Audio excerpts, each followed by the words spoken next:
Well, maybe you're playing into week 18, or maybe you're just on YouTube to hang out or listening because you love us, or whatever. You're thrilled about your fantasy football championship and you just want more, whatever the case may be. Happy New Year, everybody, and welcome to Fantasy Football Today.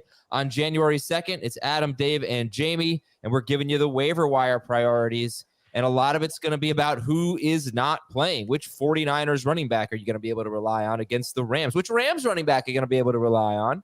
And can we go back to Derek Carr in a big game for the New Orleans Saints? Those types of questions we'll be answering right now. What's up, guys? Confession, didn't watch any of the Washington-Texas game, but I DVR'd it. But man, that was a heck of a day of football. We usually get Monday NFL, but good replacement yesterday. I assume you guys were tuned in. Yeah, that game last night was interesting. The fact that Texas played themselves back into it was fun. Had a chance to win. Looked like they were going to get blown out, and maybe the committee made a bad decision. But Penix is awesome. He's going to be fun. Wouldn't you say the committee kind of justified themselves with the two games on Monday?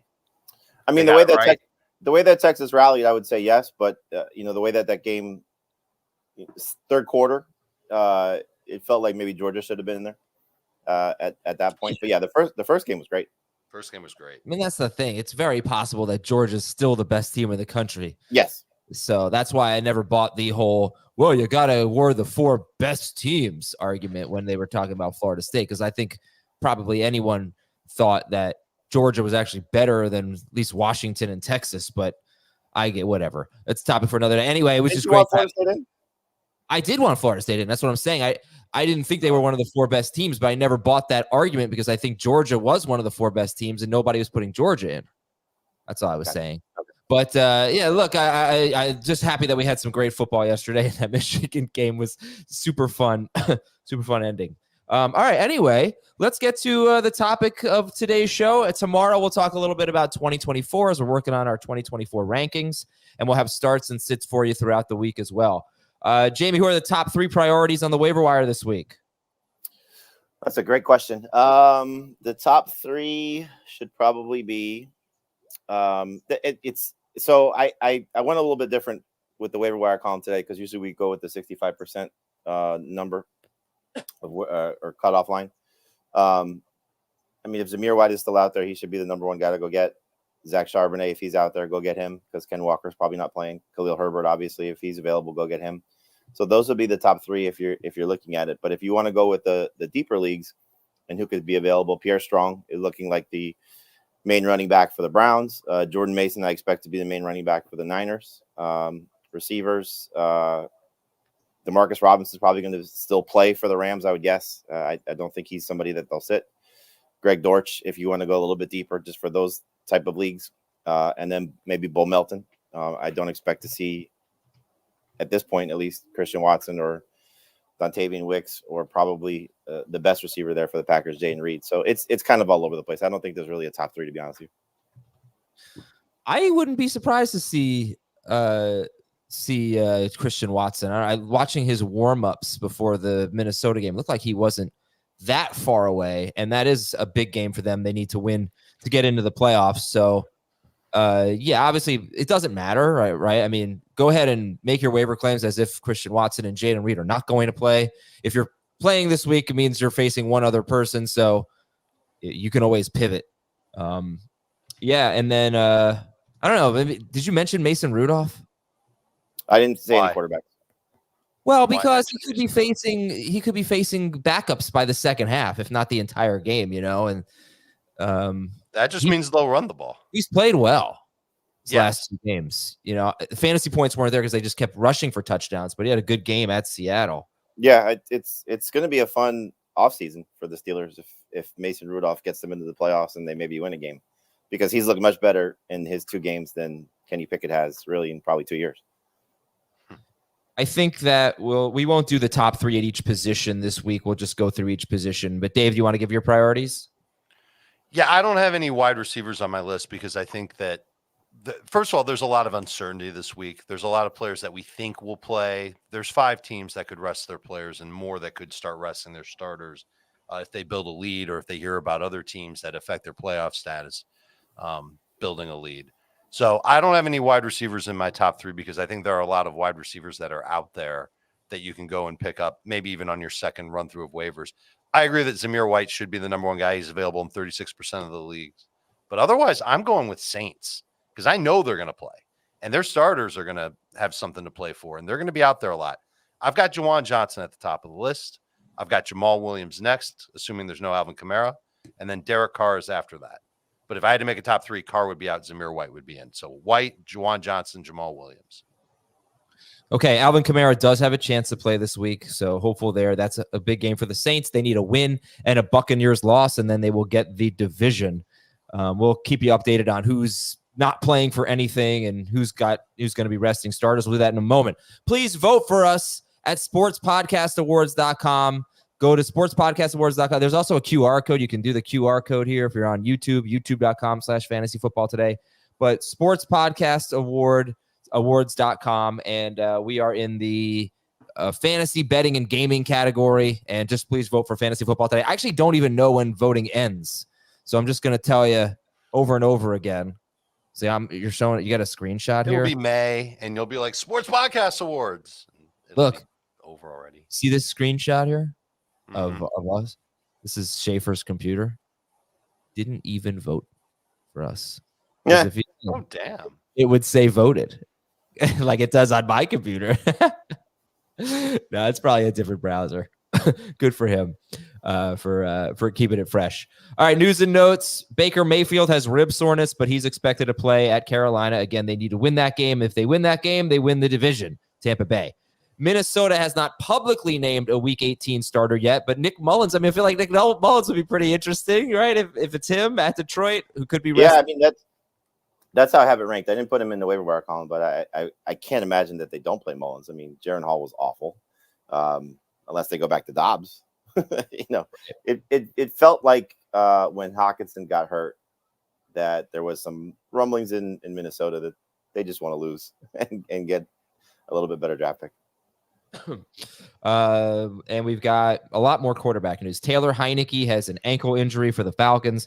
Mason Rudolph is starting for the Steelers. Tua Tagovailoa. So, I mean, Mike McDaniel is a little frustrating. He's very rosy with his injury reports. So I don't know how you guys are looking at this, but Tua hurt his shoulder. They said it's fine. I was expecting Mostert to play all week. He originally had optimism about Jalen Waddle.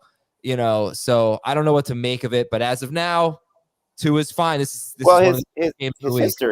history has been to rest guys whenever they've been hurt, and so the Mostert one was a little surprising because I think he came back to practice right after sitting out practice. He got in at least one limited practice, and so that was I guess maybe it was okay. We know we have a potential winner take all game if we lose in Baltimore. We need him for Buffalo, so let's not risk it. Waddle, I don't think anybody really expected to play.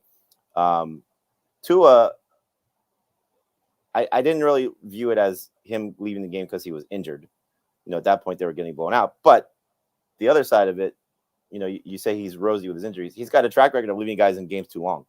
And Bradley Chubb should not have been in the game when he got hurt. He explained why that was, but didn't make any sense. Jalen Phillips shouldn't have been in the game when he got hurt. It's kind of been a pattern with him that he's leaving guys in games too long in these blowouts. On both sides, which is weird because last year he pulled two almost every time they were up. Remember the Houston game, for example, when they were up big at the start of the third quarter. So I don't understand what he's doing. But yeah, I don't think Tua is sitting this game. No, I'm just saying. I wish I could believe him, I guess. But I think, Jamie, this is something that sports fans have to accept is that coaches leave their players in longer than fans want them to. Seems to happen all the time. And that's an interesting point for this week. It's not necessarily they leave them in too long. It's they don't have enough guys. There's only 53 guys on the roster, so you can't pull everybody. And only 48 are active. And so we're gonna see what happens this week with who sits, who gets brought up from practice squads, who gets opportunities when some guys are limited, questionable, whatever, dealing with injuries throughout the week that they're not going to play. But in terms of like what happened to the Dolphins, for example, he said that there was a fumble and they didn't really have the opportunity to get some guys out that they wanted to, and that's why Chubb was still on the field. But yeah, I mean, it's just been an unfortunate situation for Miami. Okay, do you think the Steelers beat the Ravens this week? Yes. If they sit everybody, yes. Do you think the Jaguars beat the Titans this week? Yes. Yes. And I think the Texans and Colts will not end in a tie. There you go. If the Jaguars win at Tennessee and the Steelers beat the Ravens and the Titans Colts game does not end in a tie and the Bills lose, which might be the least realistic of them, then the Bills are out. So the Bills, you'll see their playoff odds. It's like 90% or something like that, but it's not that unrealistic. It's they lose to the Dolphins and the Steelers beat the resting Ravens and the Jaguars win at Tennessee, which I don't think will be easy. And then the Colts Texans game is not a tie. So the Bills have a very realistic possibility to win the division or to miss the playoffs. I think if you look at it, the Bills are probably the second best team in the AFC right now, and to go from that scenario of winning the AFC and being the 2 seed, AFC East and being the 2 seed, to not making the playoffs is wild. I just want to let everyone know. I see some people commenting about my lip. I busted my lip last night. I apologize for that. So I look a little ridiculous today. And but thank you for pointing it out. Someone said, I thought I had a red dot on my screen, but it was Adam's lip. So there you go. My bad. Josh Allen does have a sore neck. Trevor Lawrence is questionable. He's going to try to play at Tennessee. Jared Stidham's going to start for the Broncos at Las Vegas. Will Levis also with the injury, probably not expecting him against the Jaguars. Christian McCaffrey has been ruled out for this week. He should be fine for the first playoff game, which is in 3 weeks. Alvin Kamara has an ankle injury. He's going to try to play against the Falcons. Ken Walker has a shoulder injury. They're at Arizona, and the Seahawks have not been eliminated, right? Correct. They've not been. So, look, I mean, obviously, Charbonnet could be running into an amazing situation at Arizona. Christian Kirk could actually practice this week and has a chance to play. Jamal Agnew is out for the season with a broken leg. I don't know that we're going to get either Bengals wide receiver. T. Higgins re-aggravated his hamstring injury, and he only went back in the game because it was a must-win game for the Bengals. And then Jamar Chase said he played at about 70%.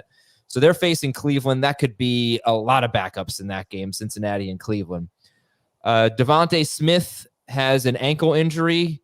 The Eagles have talked about resting their starters. So Smith seems like a guy that may not play. I think you should plan on that. Jaden Reed hurt I had ribs, but was it chest or ribs for Jaden Reed? They're listing it as chest, so it could be ribs. Okay. All right. It was chest during the game. Noah Brown left with a hip injury. Devontae Parker left. Tyler Higbee has a dislocated shoulder, and the Rams waived Lucas Havrasik. And there are, of course, defensive injuries. The Dolphins got pretty beat up defensively. There are some offensive line stuff. Oh, ask the Magic 8 Ball. It's going to be a big week for Gabe Davis. All right. Is Gabe Davis going to have 80 or more yards and or a touchdown at Miami? The Stars say no. It's never. You can't predict it, Jamie. Oh, yeah, you can. He's going to get Eli Apple. Good luck. All right. Well, the Dolphins pass rush is down to nubs. It's going to be it should be a really good game for Josh Allen. By the way, you said the Bills are the second best team. If the Bills and the Browns play a neutral site game, who wins? The Bills. I think Cleveland wins. All right, so who's resting this? Who are we worried about resting their starters or maybe even playing a half this week? What's the list? There's 5 teams. I think you look at San Francisco and Baltimore easy as the 1 seeds. Cleveland is not going to play, doesn't have anything to play for, so they're probably going to rest their guys. You have Kansas City's probably going to rest their guys, and then the Rams are most likely not going to play their guys based on Sean McVay's track record. You got 2 more teams that are interesting. The Lions, they said they're going to play their guys.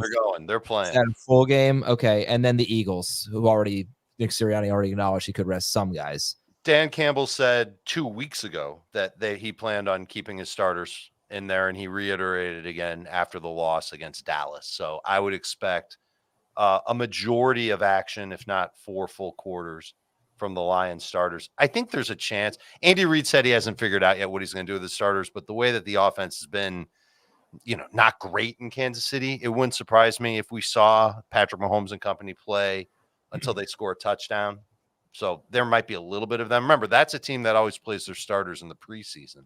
So they're not opposed to putting their players out there in meaningless situations. And I don't know if I understand why Philly would rest some starters, maybe the ones that are hurt, and they just want to make sure that they're, they get an extra week of rest and they don't practice for a week. I get that. Like in the case of Devontae Smith, I wouldn't expect him. But I think they would want to try and get some positive momentum going, kind of like the Chiefs offense.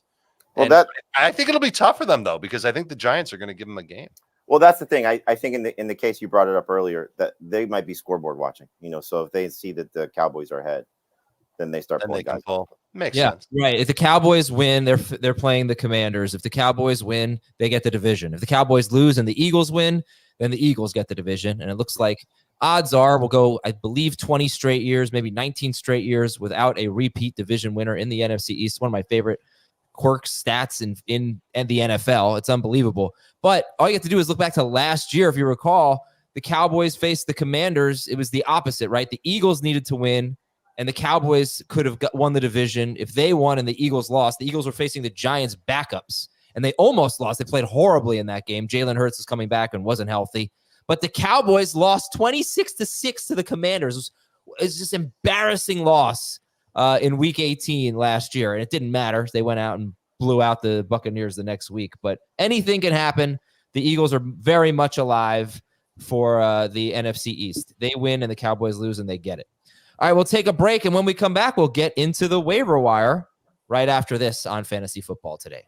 Well, you need your sports news anywhere? We've got breaking news to bring you. Then get your sports anytime you want them. Big trade news overnight to discuss. Because we know you need sports all the time. A lot of movement in the rankings this week. A legend adds to their legacy. We're bringing you that breaking news right here on HQ. CBS Sports HQ, anywhere, anytime, all the time. Getting right into the names to know, we'll start with the quarterbacks here on Fantasy Football Today. The quarterbacks to look at in Week 18.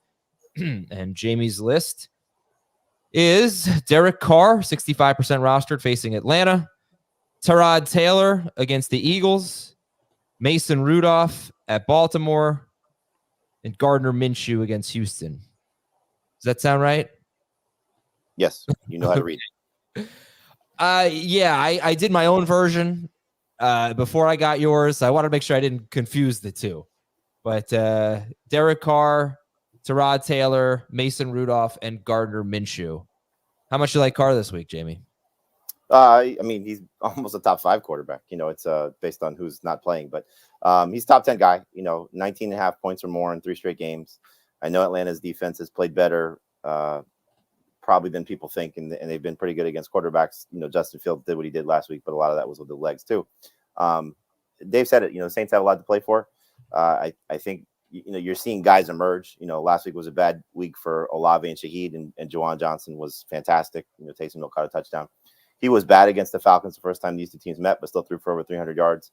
I just think the Saints have still plenty in front of them. They could still somehow get a wild card if things break their way as well. So I like the setup for Derek Carr this week to perform well. Same with Tyrod Taylor. I mean, you see what he's been able to accomplish, and as we've seen, it's a very good matchup against the Eagles. They're terrible. Yeah, I was looking at Philadelphia and just how has any bad quarterbacks done well against them, bad fantasy quarterbacks. Because look, if you're playing this week or if you want to do DFS this week and you have Tua, obviously, Mahomes, all the teams we mentioned, Lamar Jackson, Patrick Mahomes, Matthew Stafford, Brock Purdy, you're going to be hunting on the waiver wire perhaps. So honestly, the only 3 quarterbacks that did well against Philadelphia that were not must starts were Mac Jones in week 1. He threw 54 passes. And then twice Sam Howell. But I mean, look at Philadelphia. Look what they played. Kirk Cousins, Stafford, Tua, Prescott, Mahomes, Allen, Purdy, Prescott, Kyler. So just to give them a little bit of slack, Philadelphia's had one of the hardest quarterback schedules in the NFL. I do like the way Tyrod Taylor's playing, though, Dave. He's throwing the ball downfield. You can beat the Eagles downfield. Yep. Yeah. Is he going to be a top 12 guy? He's 13th for me right now. So it's really close. It's the question of how much do I think that Baker will be effective. Geno Smith will be effective. For now, I have those guys ranked ahead. I have Goff ranked ahead because I'm buying what Dan Campbell's saying about playing out his starters. But Tyrod Taylor is absolutely one of the quarterbacks that you could go and turn to if you're without Lamar Jackson this week. If you're worried about Mahomes not playing 4 quarters, he's not going to play 4 quarters. Stafford, you made it this far with Stafford, and he's out. I do like Carr better, but he's only available in 35% of leagues. Tyrod's out there in 95% of leagues. So he's probably going to be the quarterback that is most added. Okay. Just thinking about the Seahawks and Geno Smith. Is there a possibility that they could be eliminated before their game? Usually the NFL does a very good job of scheduling week 18 so that doesn't happen. Right. So they would need Green Bay to lose, I believe. And I got news for you. Even if they were, I'm pretty sure Carroll would play his starters. Yeah, probably. You don't necessarily worry about the teams that have nothing to play for because they're out of it. You worry about the teams that have nothing to play for because they're in it. And the only thing you would worry about is injuries. And I know Geno's been fighting through a couple different things. That would be the only concern with him potentially, is if they are completely eliminated, do they sit him? But I agree with Dave. I would imagine that we see Geno for 4 quarters. But I like Tyrod better than Geno. That's all they have to do, huh? Is the Seahawks, all they need is a win and a Green Bay loss. That's it. From what I'm seeing. How about that? Okay. It's a lot to keep up with here. Mason Rudolph. It's interesting. Look, 18 of 24 for 274 yards at Seattle is a really good game. I know the fantasy points weren't there, only 10 points, but he scored 24 points the week before. He's got it going on with George Pickens, and he's at Baltimore. So we know this, the situation there. Jamie, thoughts on Baltimore? We don't know the situation there. We don't know exactly what Baltimore will do, but we know there's a possibility it's Rudolph in a must-win game against backups. And Harbaugh said that they're not going to be secretive about what their plans are. So we probably will know by the end of the week what they're doing in terms of who's playing, who's not. But I can't imagine that they're playing Marlon Humphrey's not playing for sure. Right. He's up. So, you start to look at which defensive guys will or will not be out. The Kyle Hamilton won't be out there. You know that. So taking guys off the field makes sense. Their offense is probably going to be sitting guys. So the Steelers have a chance to, hopefully have the ball a lot. And they still have something to play for. They need help to get in the playoffs. But based on what Rudolph has done, I think it's worth taking a flyer on him if, in fact, you're down Mahomes and Purdy and Lamar and all these guys that potentially will be sitting, Flacco. And, he's got some strong games behind him to, at least say, okay, maybe he helps me. And you could get another similar game script where he plays really well. And it's just a lot of Najee Harris and Jalen Warren. That's the concern. Right. And then why is Gardner Minshew on here? Well, I think, again, that's another team that's playing for something. And the Texans secondary is certainly the weak point of their team by comparison to their run defense. Not that Jonathan Taylor's not doing anything, but that's why he's at the bottom of the list. You're looking at who can play, who's going to help me, who's got a chance with a decent matchup to come through. And I think, Mitchell could be in that 18-point range. I don't have high expectations for him, but, I think just based on the guys who are available, he's got a chance. Some other names I want to throw out, maybe throughout the week. If we find out Nick Mullins is the starter at Detroit, and if we find out Sam Darnold is the starter against the Rams, who have allowed 20 or more fantasy points to a quarterback, or you look at the Washington team's QBs. But who's he throwing to? You feel like Ray McLeod and Ronnie it Bell. doesn't even matter, but that game, the Rams 49ers game, feels like a run on first down, run on second down, try and convert the third down through the air, and then punt. Both teams. I just don't see that being one where either team is going to try and show anything. They might play each other in the second round of the playoffs. Okay. All right. So then what about Mullins? If he's named the starter, would you put him ahead of Carr, Taylor, Rudolph, Minshew? He'd be ahead of Rudolph. So he'd be third. He'd be fourth for me. I'd put Minshew ahead of him. There's still a chance that he gets benched if he stinks. True. All right. At running back. So you're not putting Elijah Mitchell on the list because you don't, Jamie, you just think he's not likely to play or not likely to play. I'd be very surprised if the Niners played him, given the fact that he's been so banged up over the second half of the season. And you have McCaffrey now with a calf injury. Like, if they lose both those guys, not that Jordan Mason can't do anything to help them, but I mean, that's your, not your second best player in Mitchell, but it's certainly your second best running back. And so, given the circumstances, like why risk it? So if McCaffrey was 100%, then maybe they play Mitchell. But the fact that there's some uncertainty about McCaffrey going into the playoffs, and I know he said that he's fine, but I'd be very surprised if he played a good portion of the game. Maybe he gets a drive or two, but and the way I'm writing the story is if Elijah Mitchell's out there, you could certainly pick him up. But Jordan Mason feels like the one that's going to get the majority of the touches, and so that's the way I would lean. Uncertainty is the buzzword of the week, Adam, because any game involving those 5 teams that we talked about, the teams that could be resting, there's so much uncertainty. You just don't know who's going to play or for how much. I mean, they've got Tyrion Davis-Price on their practice squad. What's to stop them from calling him up to the active roster and giving him all the work? Because Mason's got value to them too. Yeah. So any team that's got uncertainty, I'm going to be pretty skittish about. I might make an exception in the case of Pierre Strong, but otherwise I'm going to try and stay away from Ravens, Chiefs, Browns, Rams, Niners. Fair enough. Okay. And then Welcome to week 18. That gives us Zamir White, Zach Charbonnet, Khalil Herbert. Zamir White facing the Broncos and Charbonnet facing the Cardinals. That's amazing. And Khalil Herbert facing the Packers, who really are not very good against the run either. You got Jamal Williams against Atlanta if Kamara's out. Clyde Edwards-Helaire, a possibility at the Chargers. Pierre Strong against the Bengals. Jordan Mason and Ronnie Rivers facing each other. And then Melvin Gordon against the Pittsburgh Steelers.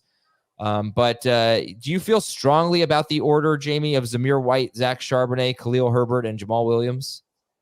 If those guys are all available, I mean, look, it's you said it, it's a 1v1 matchup in your league. If you're at this point, it's not the semifinals. If you played to week 18, it's very shocking if these guys are still available. I mean, I'm using the percentages loosely here because who hasn't picked up these guys unless it's an 8-team league or even smaller than that. But yeah, I feel very strongly about the order here. I mean, Zamir White's the top 5 running back for me this week. He's been fantastic as the replacement for Josh Jacobs in 3 straight games, and 2 of those catching the ball. Charbonnet should get all the work for the Seahawks if there's no Ken Walker. We've seen how he's done in I think 3 matchups, or 2 for sure. One was really good, one was okay. But like you said, it's the Cardinals, so I think he does better than DeAndre Swift, for example, which was a disappointment. Who was the one? Khalil Herbert. I mean, Yeah. look, he's Herbert was amazing. Yeah, he was a league winner for a few people this past week. Who started him, nearly helped Heath beat me in the YOLO league. When I saw him start him, I was like, oh, great. And Jamal Williams is the one that makes me the most nervous, to be honest with you, because he's just not been good. And this Falcons run defense has been very good for the majority of the season. I know they were awful against the Bears, and how much they're still competing. If you want to, question their motivation at this point is certainly understandable. But I mean, Jamal Williams has been awful, and so with the way that they could still use Taysom Hill as a goal line option, I know they haven't done that in a few weeks, but that's been, I think, byproduct of everybody being healthy. And I wouldn't be surprised if Kendre Miller gets healthy, like we see him a little bit at this point, just because Williams has struggled. Well, I think you could make the case that Herbert is the only one. Actually, it's not even you could make the case. It is the case. Herbert is the only one that isn't, tied to an injury, right? Josh Jacobs could play. Right. Ken Walker could play. Well, I mean, Foreman could be active. Deontay Foreman could play. Yeah, I don't know what happened there. They just made him inactive, and he was not happy about it.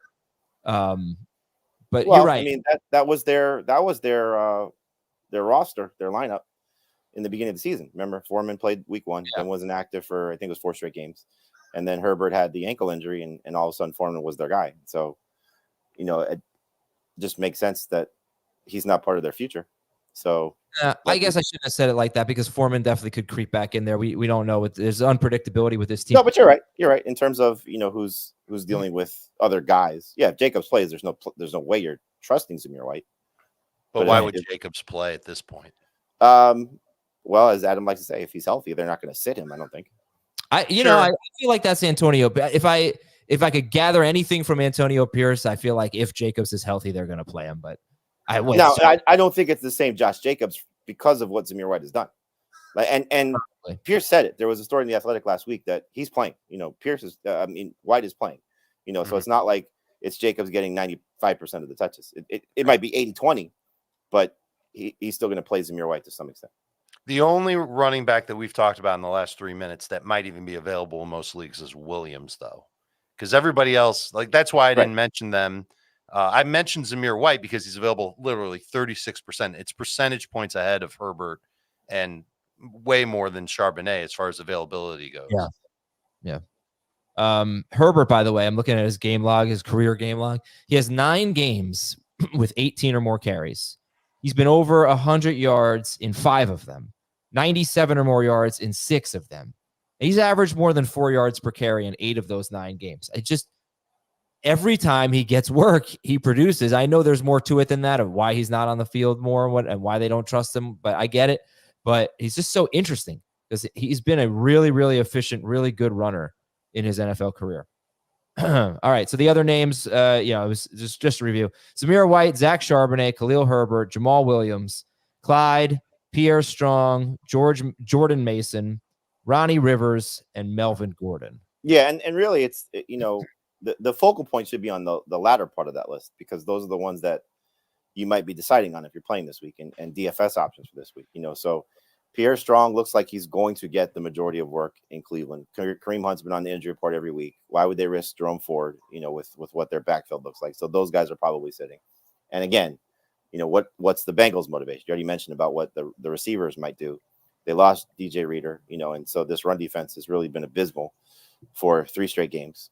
And so Strong is probably the one who has the best chance, understanding that the Browns are resting a lot of their offensive guys too. But again, if he's going to get all this opportunity, he might be the one that has the highest ceiling. Jordan Mason against the Rams. Again, who are they sitting? Who are they starting? We know the 49ers running back has typically always been good. So there's a chance for him to have a big game. I know it's a tough matchup, but still, you like those chances. Ronnie Rivers, again, the Rams running back for the most part has been good this season, whether it was Darrell Henderson or certainly Kyron Williams against a 49ers team. They're not going to play Armstead. Why would they risk him coming back from injury? No, I think they already ruled him out. That's what I'm saying. You have guys that are going to be sitting there. Greenlaw's been battling injuries. They're not going to risk Fred Warner. So, a lot of their guys are going to be down. So there's a lot of intrigue with those guys. Like Dave said, you don't want to trust it because it might not be Ronnie Rivers. It could be Royce Freeman. I was going to say, why not Royce Freeman? Right. Yeah, it could be both. Well, we just haven't seen Freeman play very much since Rivers has come back. So, you're just looking at it as who of the backups have the chance to help you this week. And it's a complete roll of dice. But, if you're just starting to go down depth charts, these are the guys that are, next man up. Like for the Chiefs, for example, do the Chiefs play P. Ryan and Keontae Ingram, who they brought up their practice squad last week because of Edwards-Hilaire's situation? That probably should have been an indication that maybe one of those guys wasn't going to play. Thankfully, it was Pacheco that played. But they made a practice squad move last week. And so Edwards-Hilaire, does he get the chance to be their lead rusher this week, or is it the third and fourth guy? So honestly, I don't know with that one. Right. It'd be shocking if they played Pacheco, coming back from the shoulder injury and all the work that he just had. Like, he has nothing to prove. So to Dave's point earlier, it could be they leave Mahomes out there for a drive and go get a touchdown, maybe have your receivers catch the ball and feel good about themselves going into the playoffs. But at this point, I wouldn't play them at all. Yeah, 5 straight targets to Marquez Valdez-Scantling. This 3 drops. If they want Mahomes to have a touchdown drive, it's going to have to be more like 3 quarters than 1 drive. But okay, but we'll take a break. When we come back, we'll talk about. It was funny. Just real quick before you go to commercial. Somebody tweeted at you and said, "Did Jamie really start Baker over Mahomes?" At that point, Baker was absolutely awful. Mahomes hadn't played yet, and then Baker has the 2 touchdown drives at the end of the game, and Mahomes was just terrible. So I had to have fun with those responses. Yeah. All right, let's take a break now, and we'll come back and talk about the wide receivers. Get excited. Plus DSTs. Get excited. And we can't tell you to pick up Lucas Havrasik anymore. Maybe we'll give you some other kickers. We'll be right back on Fantasy Football Today. There is a Wake up to football highlights and news from around the world with the one and only Morning Footy team. Rise and shine, football fans. Welcome to Morning Footy. Start your all-day football craze with Morning Footy, part of the all-new Golazo Network. We had a question in the chat. Any update on the Fantasy Football Today Open, the FFT Open? We have a winner from the Dan Schneier division. His name is Jesse Chettle, and he is your champion. He started, Kyler. He started Likely. He started Puka Nakua. His running backs were kind of bums, Rashad White and Ty Chandler in the finals. And Devontae Adams was his flex. It's only 2 receivers, 2 running backs, and a flex. So I think he blew away the other 3 finalists. But congratulations to Jesse, the inaugural FFT Open champion. And I'm sure we'll do it again next year. We raised over $20,000 for St. Jude. It was amazing. We sold out in a matter of hours. Some of the leagues sold out in a matter of minutes. And it was a lot of fun. It was cool. So thanks to everyone who was a part of it, everyone who wanted to be a part of it. Obviously, all of you who've donated to St. Jude, a lot of you have asked, I made some money in fantasy football. Who can I donate to? You donate to whoever you want. That's an amazing gesture. A lot of the players have charities that they support. I saw someone tweet about that. And Michael Gelkin, he does it every year, and it's a great thing that he does to let people know what charities the players support. Right. Or always St. Jude is always a great place to donate to. We just got a tweet today that somebody donated to St. Jude. That's great. All right, we'll take a look at wide receivers now. Dave, it didn't seem to really be earlier. I feel like you didn't really want to endorse any wide receivers. I didn't want to prioritize wide receiver as my waiver claims. There's a lot of guys to pick up. I think the one that might be the most interesting is unfortunately one that's on a team that might rest their starters, and it's Demarcus Robinson, who's been amazing for fantasy lately, but I don't know how much he's going to play. I'm pretty sure if he does play a lot, he's not going to catch a lot of passes from Matthew Stafford, and it's just kind of an ugly situation with that Rams 49ers game. So as much as I want to put Demarcus Robinson toward the top of the list, I'm not going to. So if I had to give a top 3 among wide receivers, it's not pretty, but here we go. Wan'Dale Robinson, Greg Dortch, Rashid Shaheed. That would be how I would rank the top 3 receivers, none of them being priority claims in week 18, unless I was desperate for a wide receiver and I needed to go get one, and I was good at every other position. Okay, so he said Wan'Dale, Shaheed, and Dortch. Shaheed? Wan'Dale, Dortch, and then Shaheed. Okay, and Jamie, you also have Demarcus Robinson number 1, but obviously I'm sure you have the same fears. Yeah, I would not be surprised if he has a showcase game, to see about maybe getting a contract, if not for the Rams, someplace else. So remember, Carson Wentz is probably going to start for them. So we'll see what he has anything left. And it could be Tutu Atwell. I think he's still healthy. He is. He could be the guy for the Rams that he could be the one getting the showcase game. Yeah, he'll be mentioned in the column. Greg Dortch has been fantastic, for the Cardinals from a production standpoint. It hasn't always been pretty from a target share, but this is now 9 of 11 games going back to last season where he's gotten 4+ targets and scored 11+ PPR points. So his floor is very safe when the opportunities have been there, and had a huge catch to help them upset the Eagles last week. Bo Melton is somebody you should absolutely look at, because if all the Packers are injured, he's coming off 2 productive games in a row. The team could not have been more excited about him if you saw any of the locker room stuff, but they were so happy for Melton. Got promoted off the practice squad, so signed the active roster right away after they've been bringing him up for the last couple of weeks. Dave mentioned Wan'Dale. Darius Slayton's been fantastic with Tyrod Taylor, so I would actually put him ahead of Robinson because there's a little bit more of a ceiling there for Slayton. And then it kind of gets into the of could there be a Ravens guy, with another quarterback that we should mention in Huntley, just based on his ability to use his legs. We've seen some certainly big games from him in the past, but Nelson Aguilar might be a guy that they play a lot and has been productive at times in his career. So there's a lot of ways you can go with the receiver spot, but yeah, I think Dave is on the right track. We're on a similar track of who's the type of guys. But yeah, for me, I'd look at the Rams guys just because I think they'll still throw. I'd look at Dortch, if you're just looking for guys that are widely available. And then I would take Slayton over Wanda Robin. Fair enough. And at tight end, Juwan Johnson. We ready to buy in? Is he going to be a top 12 guy this week? I mean, he's like a top 6 guy. 2 guy last week. He was the scored number 3 one straight tight end. weeks. Big time target in the Saints offense. Decent enough matchup. I'm running to him. And Tucker Kraft's been really good. I don't know what happens if Musgrave is back, but Kraft has just been, let's see, 9.5, 6.7, 10.4, 15.7, 10.0. That's 9.5 or more PPR fantasy points in 4 of his last 5 games. And he does it on 4 to 6 targets every week. He's not getting a ton of targets. So that is actually a little scary. He's probably averaging, I don't know, 9-ish yards per target lately. And that's hard. I don't know that Tucker Kraft's going to do that, but he's been good in Chicago, 6th most fantasy points to tight ends. So is he second for you, Jamie? He is, right? Yeah, I mean, you said it. It's not just what happens with Musgrave back. What happens if they do get their receiving core healthy? So sure. He's been doing this a lot of no Christian Watson for sure, and Wicks in and out of the lineup, Reed in and out of the lineup.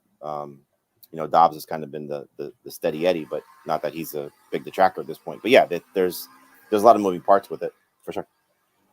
You are getting a lot of targets for Gerald Everett these days, 8 to 9 targets in 4 straight games. So he is on this list.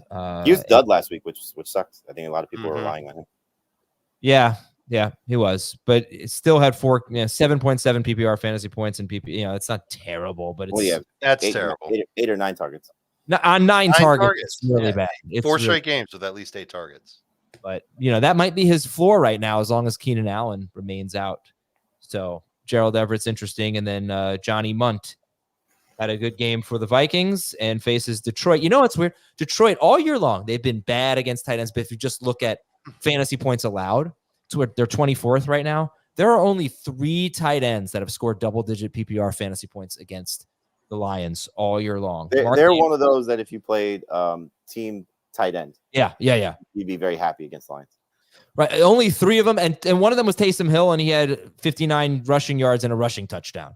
So only 2 have done it on receiving totals alone. Hawkinson was on his way, but he left with an injury. But it looks like it may be a good matchup on paper for Johnny Munt. It may not be. Any interest in Hunter Henry if he plays against the Jets? Or sure. Durham Smythe been a little bit involved lately? A little bit. I'd be into Henry just because we know that he's been a short area target for Bailey Zappi. So I would expect him to have good volume if he plays. But another player, it's like, well, why would the Patriots play him? If he's just ready to go and healthy and all that, I guess. But maybe he might be more hurt than they're letting on because he's missed so much time. Okay. Juwan Johnson. Let's see. Who would you start him over? Would you start him over Dalton Schultz? Yes. Oh yeah. Would you start him over Jake Ferguson at Washington? Yes. It might be easier to say who I would start over Juwan Johnson rather than you running down a list of. Yeah. All right. I'm listening. I would rather start Laporta, Goddard, especially with Devontae Smith out, and assuming that the Eagles are going to play their guys, Evan Ingram, and in PPR, I've got Kincaid and McBride ahead of him. That's it. Yeah, I would start him over Kincaid because it looks like Knox is fine. Okay. And then, Jamie, do we have DSTs? We do. A lot of it is obviously tied to some of who's not playing, but based on the percentages, take a look at the Steelers, for example, if they're out there. But the Lions, whoever starts for the Vikings is probably a turnover machine. The Patriots, Jets, we know about that offense. The Bucks and Bryce Young, we know what that means. And the Raiders against Jared Stidham in the revenge game. All right. No Jaguars? Who? Jacksonville Jaguars. I have them right behind, so they'd be 5th. Okay. I've got them first. Oh, wow. Yeah, no Will Levis. It's still I'm assuming Tennessee no Will Levis. Tennessee's just been much better at home. They are better at home, yeah, for sure. Lions. So Jamie's list is Lions against the Vikings. Dave likes the Jaguars first. Patriots against the Jets. Bucks at Carolina. Raiders against the Broncos. Yeah, the Raiders have been good. The Texans, I think they're like 72% roster. Right. They're only out there in about a quarter of leagues, but I'd be interested in them too. Yeah, they're playing well. And Kaimi Fairbairn, Matt Gay, and Matt Prater are the kickers listed here. Kaimi Fairbairn, Matt Gay, and Matt Prater. If you need an IDP, you can go ahead and tweet Dave Richard. You guys, you're not playing any leagues this week, are you? No, I'm done. Yeah, it's just tough to play in week 18, but I definitely will be doing a lot of DFS. This is a great, fun DFS week. Definitely going to be some bargains out there, whether it's Jordan Mason or whoever. Yep. And that's it. All right, guys. Thank you. Have a wonderful day. You too. Take care of that cough. I don't know what's going on here.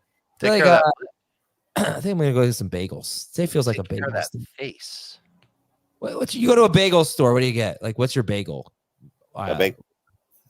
With what? It depends on where. Egg and onion bagel, heavily toasted with butter. Thank you, Dave. I probably go. Gotta go lox. Yeah, cream cheese, right? Yeah, of course. Cream cheese and yeah. No, okay. Well, no egg and cheese. Where's the egg and cheese for you there? It's up there. Did I ever tell you about the sandwich I used to get when I lived in Chelsea when I was, or no, it was Tribeca when I was like 25. I would go to the bagel place. This is gonna gross everyone out. I would get a ham and cheese Sunday. This was my football Sunday meal. Ham and cheese on a cinnamon raisin bagel with Russian dressing. Yikes! That's disgusting. That is disgusting. It was Yikes!